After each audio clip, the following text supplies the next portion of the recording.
journal vous est offert par DACO SARL, société d'expertise comptable et de fiscalité.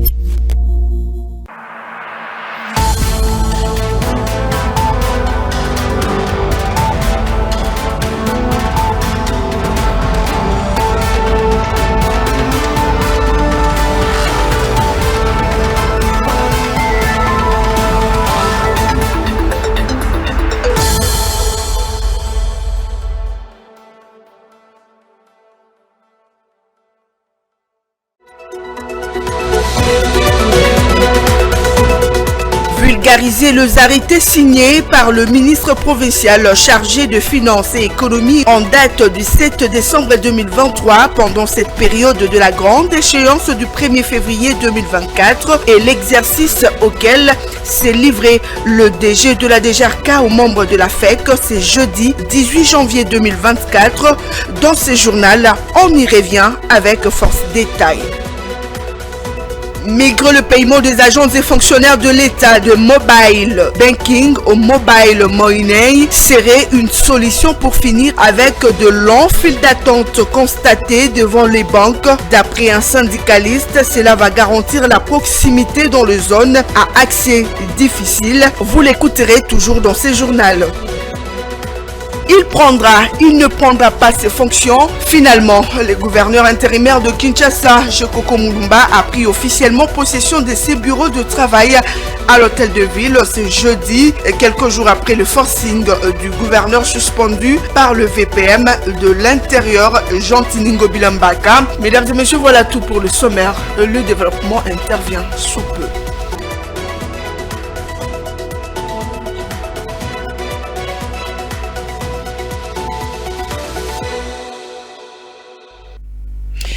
Bienvenue à toutes et à tous dans cette grande édition sur Ecofin Télévision. Mesdames et messieurs, je le dis tantôt au sommaire de votre journal, une matinée d'information à l'intention de la Fédération des entreprises du Congo a été organisée ce jeudi 18 janvier par la Direction générale de recettes de Kinshasa. Objectif, vulgariser les arrêtés signés par le ministre provincial en charge des finances et économie en date du 7 décembre 2023. Le directeur général de la DGRK, Miché Moussaka Mailenkai, a présidé ces travaux. Suivez cet élément de Grâce Luyanga et Jires Lutete. La Direction générale de recettes de Kinshasa, dans ses prérogatives, a la mission de collecter au nom du pouvoir provincial les impôts et taxes. Et parmi ces assujettis aux taxes, le membre de la FEC, d'où l'organisation de cette matinée d'information au sein de la FEC. Le directeur général de la DGRK, Miché Moussaka Mailenkai, revient ici sur l'objectif principal de cette matinée d'information. Pour sensibiliser d'abord les membres de la FEC et ceux des autres corporations, mais aussi toute la population quinoise au paiement de leurs impôts, notamment de s'acquitter à leurs devoirs civiques. Il s'agit du paiement de l'impôt sur la superficie des concessions bâties et non bâties, impôt foncier. Il s'agit aussi de l'impôt sur les revenus locatifs, mais nous avons aussi sensibilisé pour que les membres de la FEC puissent avoir la même appréhension que nous concernant les indemnités des logements, des rémunérés de la ville de Kinshasa qui sont aussi imposables à l'IREL, tout simplement pour une catégorie de personnes qui occupent leur propre habitation pour l'habitation de leurs épouses. Et voilà la raison d'être ici à la FEC, mais aussi vulgariser la télédéclaration pour inviter les assujettis de payer en ligne dans les sites IDGRK.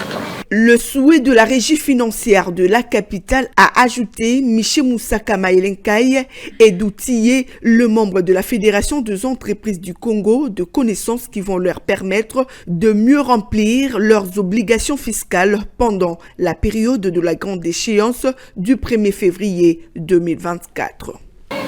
Mais nous avons aussi sensibilisé pour que les membres de la FEC puissent avoir la même appréhension que nous concernant les indemnités des logements, des rémunérés de la ville de Kinshasa, qui sont aussi imposables à l'IREL, tout simplement pour une catégorie de personnes qui occupent leur propre habitation pour l'habitation de leurs épouses. Et voilà la raison d'être ici à la FEC, mais aussi vulgariser la télédéclaration pour inviter les assujettis de payer en ligne dans les sites IDGRK. Il s'y est de noter que le directeur général de la Direction générale de recettes de Kinshasa a par ailleurs invité le membre de la FEC et toute la population quinoise au civisme fiscal pour le développement de la capitale de la République démocratique du Congo. Au cours de cette même matinée d'information, l'administrateur délégué de la Fédération des entreprises du Congo, Kimona Bonongue, présent à ses travaux, a remercié le directeur général de la DGRK pour cette initiative. D'après lui, le DG Moussaka Miché a répondu à toutes les préoccupations de la Fédération des entreprises du Congo. On l'écoute. La FEC est légaliste et la FEC a toujours demandé qu'à ses membres de payer les impôts. La ville doit vivre, la ville doit fonctionner, la ville a des obligations vis-à-vis de ce peuple congolais, mais il faut lui donner les moyens pour faire ça. Et le directeur de la DGRK est venu, il a répondu vraiment aux préoccupations des membres, et moi je suis heureux parce que c'est une matinée qui valait la peine d'être vécue. Je l'ai souligné tout à l'heure, et je le dis ici avec force, on a toujours eu des relations apaisées avec la DGRK et avec la ville province de Kinshasa. Du temps de Kimbuta, du temps de Ngobila, je vous ai donné l'exemple ici de l'épisode Covid. Moi, je venais en ville ici avec tous les risques, en prenant tous les risques, pour faire que les gens qui devaient travailler, qui devaient venir, parce que ce pays devait fonctionner. La ville de Kinshasa, c'est le sang de ce pays, et il fallait qu'il y ait une continuité des affaires de l'État. Nous avons fait ça au risque de notre santé, et on l'a fait avec le gouverneur, mais pour que, quand il y a un problème, est-ce que certaines personnes savent que la FEC s'est battue pour que la DGRK recouvre certains droits que le gouvernement central voulait lui retirer.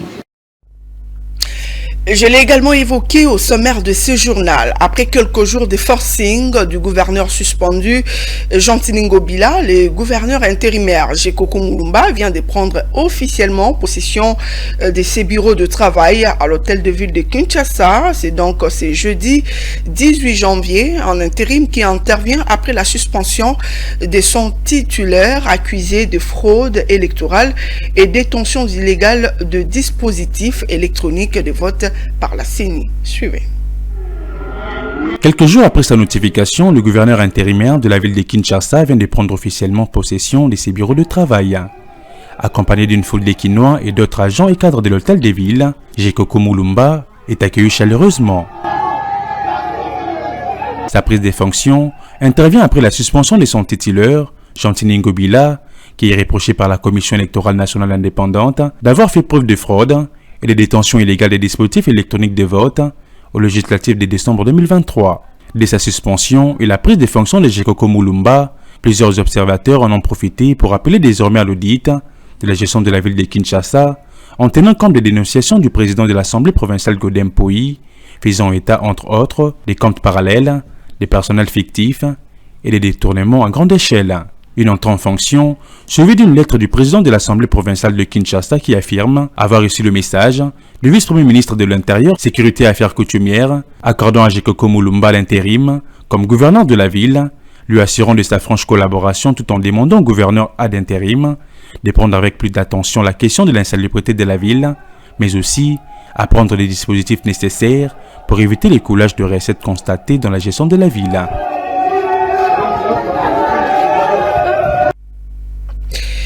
Parlons autre chose à présent. Sachez également que les députés nationaux seront en session extraordinaire le 29 janvier prochain à l'Assemblée nationale. C'est conformément à la Constitution de la République. 3 matières essentielles seront inscrites à l'ordre du jour, notamment l'installation du bureau provisoire, la validation de pouvoir des nouveaux élus, ainsi que l'élaboration et l'adoption du règlement intérieur qui ouvrira la voie à l'élection et à l'installation du bureau définitif. Commentaire, Juvette Mbelo. Au cours de cette session inaugurale de la nouvelle législature, 3 matières seront inscrites à l'ordre du jour. Il s'agit notamment de l'installation du bureau provisoire dirigé par le doyen d'âge, assisté de 2 députés, le moins âgés. La validation des pouvoirs des nouveaux élus et l'élaboration ainsi que l'adoption du règlement intérieur qui ouvrira la voie à l'élection et à l'installation du bureau définitif seront également au rendez-vous. Cela conformément à l'article 114 de la Constitution de la République. Au regard de cette disposition, en effet, chaque chambre du Parlement s'est réunie de plein droit en session extraordinaire le 15e jour suivant la proclamation des résultats des scrutins législatifs. Sachez également que un comité d'accueil des nouveaux députés est déjà à pied d'œuvre depuis près d'une semaine, à en croire notre source. À noter également que, sauf changement de dernière minute, la cérémonie de la prestation des serments du président réélu Félix-Antoine Tshisekedi Tshilombo aura lieu le 20 janvier 2024. La réforme actuelle sur la bancarisation de la paie des agents et fonctionnaires de l'État, je l'ai également évoqué au sommaire de ces journaux, avec option de migrer vers la solution de paiement par mobile banking ou mobile money, tel que présenté par le vice-premier ministre en charge de la fonction publique lors du dernier conseil de ministres, est louable d'après Hilaire Viminde, syndicaliste de la fonction publique. Pour ces derniers, le paiement des agents de l'État par mobile money va garantir la proximité dans les zones accès difficiles et réduire ainsi les longues files d'attente aux banques. Jonathan Bakele et Sele Chamala. C'est lors du dernier conseil de ministres tenu le week-end dernier que le vice-premier ministre en charge de la fonction publique, Jean-Pierre Liaou, a présenté la note d'information relative à la 4e évaluation de la réforme sur la bancarisation de la paie des agents de l'État, avec option de migrer vers la solution de paiement par mobile banking ou mobile money. Une initiative saluée par Hilaire Viminde, syndicaliste à la fonction publique, qui, selon lui, le paiement des agents de l'État par mobile money va garantir la proximité dans les zones à accès difficile et rendre plus rapide l'obtention de son salaire. C'est une bonne chose. Nous saluons ça davantage. Il y a évidemment beaucoup d'écueils, il y a beaucoup de problèmes.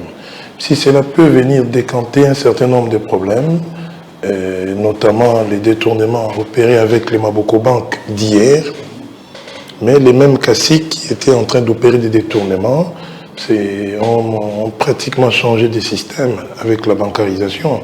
Mais le mobile money, à la fois, c'est avantageux pour les agents eux-mêmes, donc il est important qu'on puisse y migrer. Ça permettra de réduire les temps, les coûts, la distance pour certains agents évidemment. Selon lui, le gouvernement a pris toutes les dispositions sur la question du coût des frais des retraits. Évidemment, les frais de tenue de compte existent toujours. Quand le gouvernement initie une option comme celle-là, donc le gouvernement est conséquent, il va négocier avec les opérateurs bancaires pour qu'ils puissent voir dans la mesure du possible comment si pas émietter, parce que les opérateurs bancaires aussi doivent réaliser des recettes. Donc ça fera l'objet d'une négociation, certainement, je le crois. À cela s'ajoute le renforcement du mécanisme de délégation des compétences aux comités provinciaux de suivi de la paie qui œuvrent auprès des agents dans les zones les plus difficiles d'accès. Vous devez également savoir que plusieurs sources, dont celle officielle du AM23, rapportent la neutralisation par les FARDC de plusieurs hommes de ces mouvements terroristes, dont un de ses principaux chefs de renseignement et financier, Élisée Mbarabagabo, alias Castro. C'est après plusieurs bombardements de bastions de ces rebelles le 16 janvier dernier. Les détails avec Fulgence Milay. Dans ces frappes des forces armées de la République démocratique du Congo contre les M23, les bilans provisoires font état des dépôts d'armes détruits, de plusieurs combattants, dont les célèbres chefs de renseignement et financiers, Elise Mbera Bagabo, du Castro, du colonel Gakwere, de 2 majors ougandais, dont James et Claude, rapportent les sources crédibles. Un colonel Rita Siré et des forces spéciales rwandaises RDF, ainsi que 17 escortes, auraient tous décédé. Certains cas de blessés, dont les colonels Bahati et Raston, et qui auraient perdu ses jambes, les célèbres colonels Damasen, qui seraient grièvement blessés. En plus de cela, malgré l'intervention médicale, le principal financier du M23 est décédé ce mercredi 17 janvier. Ce dernier, affectueusement connu sous le nom de Castro, possédait la nationalité britannique et figurait également parmi les principaux financiers du mouvement rebelle grâce aux transactions sur l'or dans la région. Et cet officier du renseignement économique possédait des propriétés en Ouganda, à Londres, ainsi qu'en République démocratique du Congo. Quelques instants après l'attaque de Kuchanga, les forces congolaises ont tenu une conférence de presse conjointe avec la communauté de développement de l'Afrique australe SADC pour annoncer les débuts d'opérations militaires conjointes contre les rebelles du M23. Pour le lieutenant-général Falsi Kabwe, la SADC est dotée d'un mandat offensif, contrairement à celle de la communauté d'Afrique de l'Est. Cette offensive des forces de l'armée nationale apporte une lueur d'espoir pour la population civile de cette partie du pays. La République démocratique du Congo vient de réceptionner sa première livraison de avions d'attaque Moari, annonce plusieurs sources concordantes cette semaine qui indiquent que l'armée aérienne a reçu 4 exemplaires de cette marque d'avions conçus en Afrique du Sud. C'est là un renforcement de la flotte militaire aérienne déjà existante. Après la commande passée l'année dernière, les avions d'attaque Moari pourront survoler l'espace aérien de la RDC. De fabrication sud-africaine, cet engin volant est équipé des missiles et des bombes pouvant être tirés en haute altitude. Il dispose d'un canot de 20 mm et de caméras électro-optiques pour les missions de reconnaissance et surveillance. Ces avions de guerre viennent renforcer la flotte militaire aérienne qui comprendrait 7 avions officiellement en service, dont seulement moins de 3 sont en activité. Doté également d'un turbopropulseur canadien et d'un armement sud-africain, l'avion de reconnaissance armé et d'appui tactique conquis de plus en plus les bases militaires aériennes en Afrique. Cela se justifie notamment par ses coûts de fabrication et d'exploitation abordables qui les rendent accessibles à toutes les bourses. Deux pays africains comme l'Angola, le Mali et le Malawi sont actuellement en pourparlers avec l'avionnaire Paramount pour se procurer de ces joyaux. Comme le Mozambique, la République démocratique du Congo vient de se procurer de ces avions de guerre qui vont permettre de remplacer ceux défaillants. Après le match nul entre les Léopards de la RDC et les Chipolopolo de la Zambie lors de leur entrée en compétition le mercredi 17 janvier pour le compte de la CAN 2023, le journaliste sportif Melissa Kanza, qui est sur place en Côte d'Ivoire, joint ce jeudi, rassure qu'en matière de primes de joueurs et du staff technique, il n'y a aucun problème. Le gouvernement a pris toutes les dispositions afin de mettre les athlètes et tout le staff dans les conditions adéquates. On l'écoute. Le Léopard de la République démocratique du Congo, ils ont déjà livré leur premier match du groupe. C'était hier d'abord face à Chipolopolo Boys de la Zambie. Une rencontre soldée sur la marque de 1 but partout. Je crois que vous l'avez constaté, comment est-ce que nos joueurs ils ont mouillé les maillots jusqu'à la fin. Mais il y a eu problème de concrétisation et de réalisme. Et du coup, ça paye cash, c'est du haut niveau. Vous savez, dans le haut niveau, lorsque vous ne marquez pas dans une compétition telle que comme la CAN et que l'adversaire arrive à concrétiser les actions, je crois, résultats, vous pouvez déjà les constater et que vous pouvez aussi les perdre. Mais Dieu merci, nos léopards, malgré du bon jeu qu'il nous a offert hier, vous l'avez constaté que cette rencontre a été toujours soldée sur la marque d'un but partout. L'ambiance est au rendez-vous, que ce soit chez les joueurs ou dans la délégation, parce que hier, le 12e homme était vraiment mobilisé pour accompagner les léopards de la République démocratique du Congo. Au niveau du stade Laurent Pokou de San Pedro, les supporters, ils étaient venus tellement nombreux, ils ont envahi même les gradins du stade Laurent Pokou, en train de chanter et en train d'accompagner le léopard de la République démocratique du Congo. Et tous, ils étaient habillés en rouge avec un slogan « Allez-y les léopards », tenu donné par le patron du sport congolais, François Kaboulo Mwana Kaboulo. S'il y avait des problèmes de primes, je crois, le joueur et même après match, nous sommes des Congolais, vous allez comprendre comment les Congolais se comportent, c'est-à-dire que vous allez déjà commencer à avoir des rumeurs concernant des primes. Mais je vous rappelle que tout est déjà assuré, les joueurs sont très bien logés, sont très bien pris en charge, même le comité ou la délégation congolaise que nous sommes ici en Côte d'Ivoire, plus précisément ici à San Pedro, tout va bien. Donc il n'y a pas de problème, il n'y a rien du tout, et surtout les joueurs, ils sont vraiment très très motivés pour renverser la vapeur face au royaume chérifien. On va prendre à présent la revue de presse et Fulgence Milaï s'est donné le plaisir de vous lire cette revue et de vous la présenter. Suivez.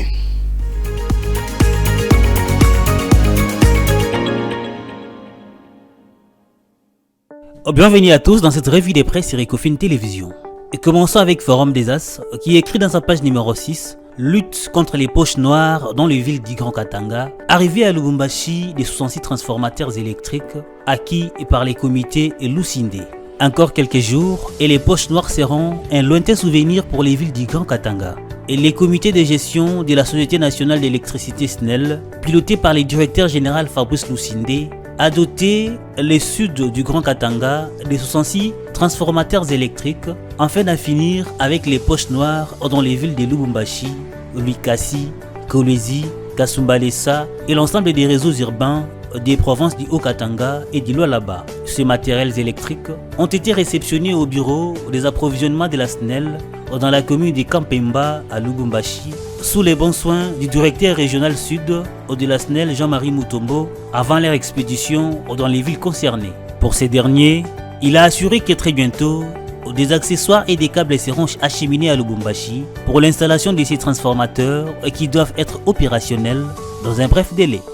Cette revue se termine avec les monitors qui écrit dans sa 6e page « Élection 2023, gestion opaque des fonds alloués par les gouvernements » le CREFDEL, Centre de recherche en finances publiques et développement local, avec l'appui de l'ONG allemande DRIR Democracy Reporting International, a mené une étude comparative sur le budget et les systèmes de passation des marchés publics dans les cadres des opérations électorales 2016, 2019 et 2021-2024 en République démocratique du Congo. Dans son rapport issu des investigations, présenté le lundi 15 janvier 2023 au CEPAS dans la commune de la Gombe, les CREFDEL relèvent une hausse de 25,1% des dépenses de la CENI entre les deux cycles électoraux. Et comparé au budget voté de 711 millions de dollars américains, il se dégage un taux d'exécution de 153% en dépassement de 53,31%. De son côté, la CENI a déclaré de n'avoir reçu que 930 millions de dollars américains. L'écart entre les montants déclarés reçus et celui décaissé par les trésors publics est de 161 millions de dollars américains, indique les rapports du CREFDEL. De nombreux flux financiers, indique-t-on, sont mouvementés dans des banques commerciales en lieu et place de la Banque centrale du Congo, échappant au contrôle interne. À en croire les mêmes documents, le paiement des avantages indus au personnel politique de la CENI s'est fait en violation du cadre légal. La loi des finances 2023 fixe à 9 000 $ les frais d'installation du président de la CENI, qui en rang aux 2 ministres, et à 8 866 $ américains pour un membre ayant rang aux 2 vice-ministres, ce qui coûterait 133 137 $ américains, alors que la CENI a obtenu du gouvernement 2 millions de dollars américains en décembre 2021. Par ailleurs, la dotation des véhicules aux 15 membres de la CENI de leur installation est irrégulière. Les CREFDEL recommandent l'ouverture des enquêtes sur la gestion des fonds alloués au processus électoral afin de réprimer les mauvaises pratiques conformément au code pénal congolais. aux organes de contrôle, UGF, Cour des comptes et Parlement, les CREFDEL recommandent de justifier aux contribuables congolais l'absence des missions ou des contrôles face à la gestion calamiteuse des fonds au public alloués à la CENI. Fin de cette revue de presse, merci à vous de l'avoir suivi.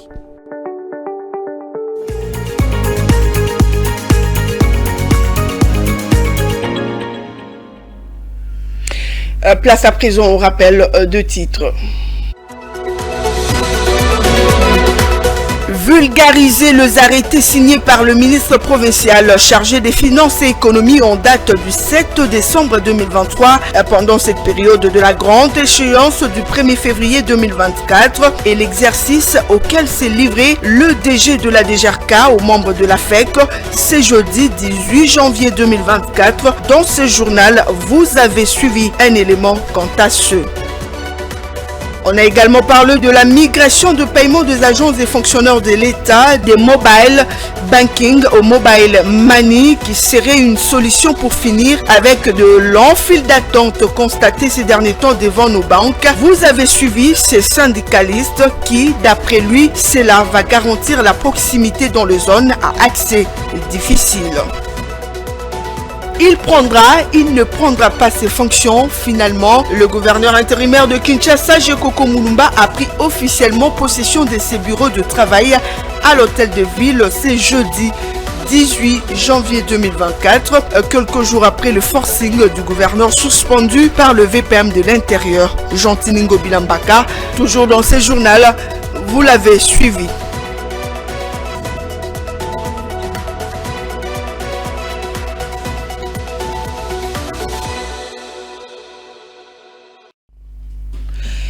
Voilà, c'est ces rappels de titres qui bouclent complètement cette édition, mesdames et messieurs. Merci à vous de l'avoir suivi.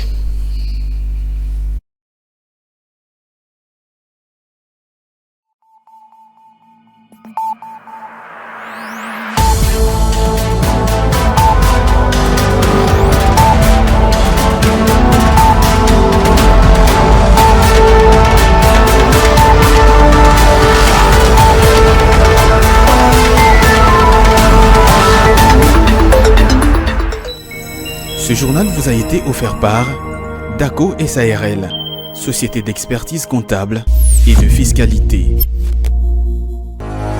Dans une sphère médiatique, essentiellement tournée vers des contenus généralistes, où l'originalité n'a plus sa place au chapitre, où le secteur de l'économie et finance, pourtant poumon d'un État, sombre dans les oubliettes, voici enfin Ecofin Télévision. Économie et finance télévision, votre chaîne thématique essentiellement économique, vous offre un contenu original. Nous traitons des questions monétaires, commerciales, énergétiques, minières, pétrolières et environnementales. Notre créneau, vous proposer des informations, des analyses, des perspectives et prévisions économiques. Ecofin Télévision vous permet également de comprendre la coopération entre les États et les institutions, sans oublier l'épineuse question de la dette. Ecofin Télévision, tout savoir sur les investissements, les échanges commerciaux, la balance commerciale et la balance des paiements, le taux d'échange, l'état des lieux de la lutte contre les détournements des finances publiques, la coopération bilatérale ou multilatérale. Ecofin Télévision vous explique comment l'économie nationale est directement liée à l'économie mondiale.